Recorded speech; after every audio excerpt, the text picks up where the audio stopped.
Here's this boring HP EliteDesk, boring office computer. Let's make it gaming.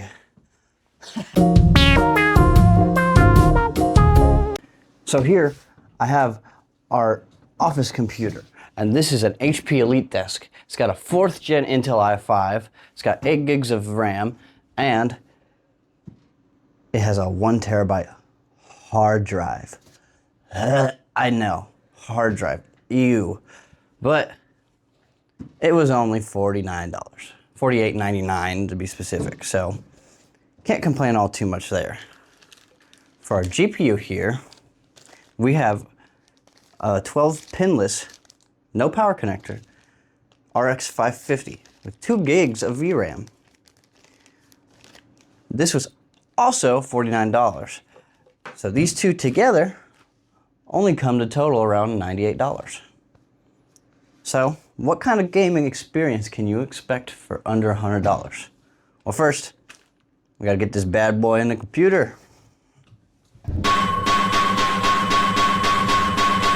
So while I'm doing the building here, if I can move this keyboard cable out of my way, there's a few things I would like to actually note about this. Is I didn't really do any deal searching. So whatever gaming experience we get from this, if you wait and you bide your time and you search eBay real well, at least for the computer, you can probably get a pretty sleek deal on a computer, like something with a terabyte SSD or a 500 gig SSD or an SSD and a hard drive. And maybe an even newer generation of an Intel processor, but I wasn't looking for that. I was more looking for just, what you can get on the spot. That way it can apply to you guys if you guys want to go out right now and get a $100 setup. Well, it'll look something like this. It's going to be using the top slot. This uses those slots that you have to push in and snap, which I really don't like. It makes me uncomfortable. Sorry, y'all. My recording stopped, but actually, you don't have to push it in and snap it. I was wrong. There's a little green tab, if you guys can see that you just simply push it down and it opens. So yeah, I could reinstall this bracket if this doesn't work for whatever reason. I think that's super cool. Our fabled GPU. I'm not sure if it'll screw in. I don't think there's a screw hole for you to put the GPU mounted in, but look at how big this is. Do we really need to mount it? So we're not gonna do that.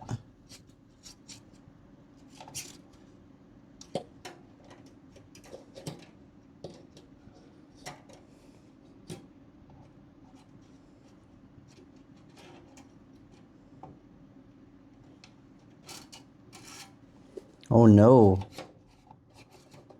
Oh no. Alright. As you can see, very little GPU. Full-size GPU slot. I go to slot in and, oh.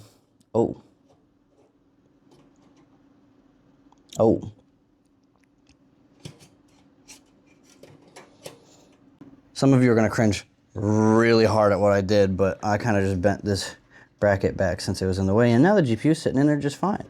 One thing to note is that this PC by default, it has a VGA port. Ew. Ew. And also another thing to note is this RAM, you notice it's installed in the last 2 slots. So I'm not sure if it's running in dual channel, which it's most likely not. So I'm gonna go ahead and switch one of those over to this one, and now we have DisplayPort. We have a modern display connector. So yeah, I'm gonna get these RAM sticks moved and let's see how she fires up. All right, so now, I believe this monitor's on, it just doesn't look like it is. Now let's give her a boot, if I can find the power button. Think. See if she fires up with the GPU. I'm gonna give that hard drive a good minute to fire up, start spinning.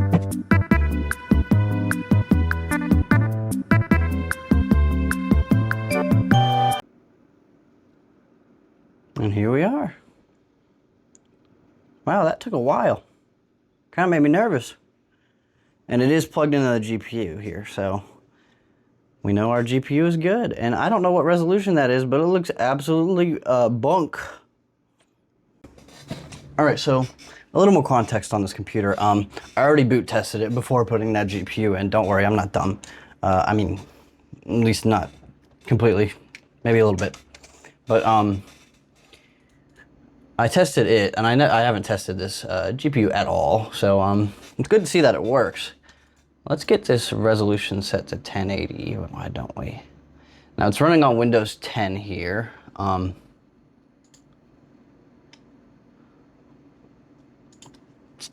it's running at 800 by 600 resolution right now. That is nice.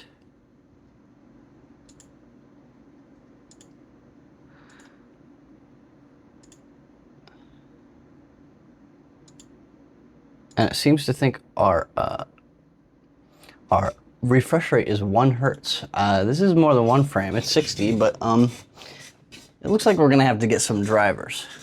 So we'll be back. Let me tell you guys, this right here, this is the permission screen trying to come up for the drivers. This is why I don't miss using a hard drive. There it is. There it is. It took its deary sweet time. Woohoo! Yes. Man, if you guys can see this, man, I got you stuck to a cable.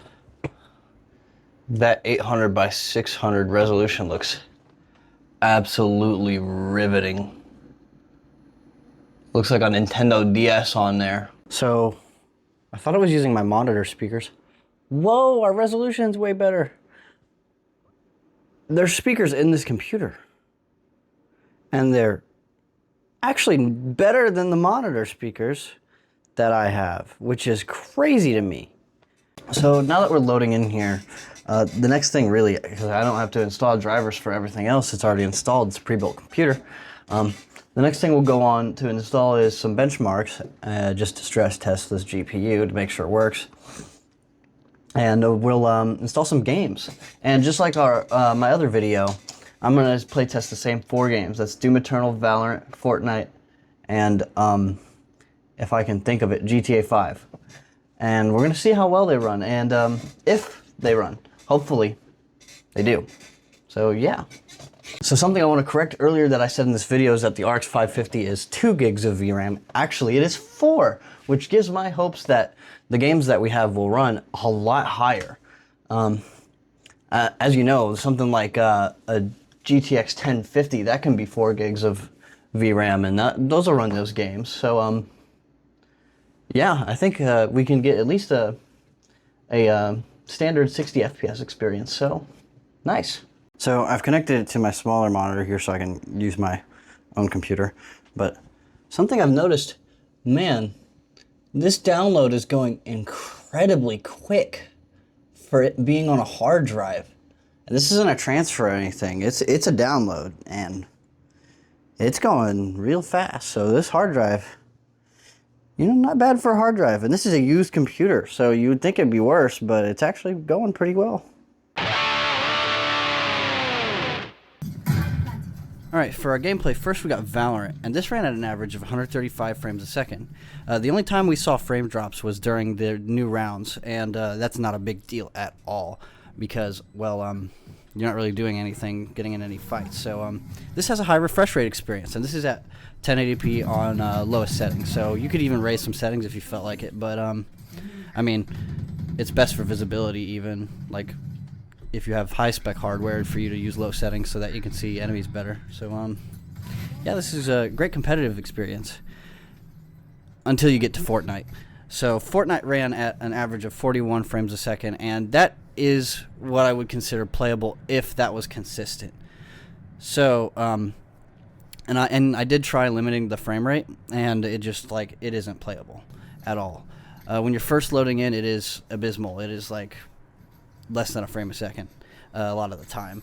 But I figure this is just it loading in the map due to the hard drive, because it also didn't use it didn't fully utilize the GPU or the CPU. So, and I even tried lowering it to 720p, and it still had this exact same problem. So, yeah, I think an SSD will be needed for Fortnite. Now for GTA 5. GTA 5 ran great. It even had a somewhat high refresh rate experience too. It ran at an average of 84 frames a second. So I can't really complain about this. And this is all on normal settings, which is the minimum. There's no low, it's just normal, which is odd to me, but it really just ran great. I don't have any complaints. I could play through the whole story mode with it. Now on to Doom Eternal. Now, I tested two different, and this is on the first level, but I tested two different resolutions. So I tested 1080p, which we got a pretty consistent 47 frames a second. I know, it's higher than Fortnite, so Epic Games, you really got to do something about your optimization if Doom Eternal is running better. But yeah, we got an average of 47 frames a second on 1080p, and lowering it down to 720p, we actually got 87 frames a second, and it would get as high as 100. So this is definitely a playable experience, and I think 720p gets a lot of flack. It does look pretty good on 720p, and that's even on a 1080p monitor that I'm using, and it still looks good. So if you have a 720p monitor, maybe a 1600 by 900, it'll run that great. So yeah, this had a really good gaming experience in my opinion, as long as you don't want to play Fortnite. So do I think it was worth it overall? Well, yeah, I actually do. You know, a long time ago, before I even built my first computer, I was fighting for an experience of 30 frames a second on Half-Life 2. I literally installed mods on that game to get it to run on the computers I used to use, and to see Doom Eternal running on a computer like this is, you know, that is literally probably about the same price as it was back in, I don't know, what was it, 2015? Probably that I was playing on that computer. It's pretty cool. So as long as you're not someone who wants to play Fortnite a lot, yeah, I would highly recommend this computer. And I think an SSD, which is only a $26 fix, would work to get that game to load in. I think it's partially because of the scale of the map, not liking that hard drive. So, yeah, this has been fun. Have a good one, and Happy New Year's. This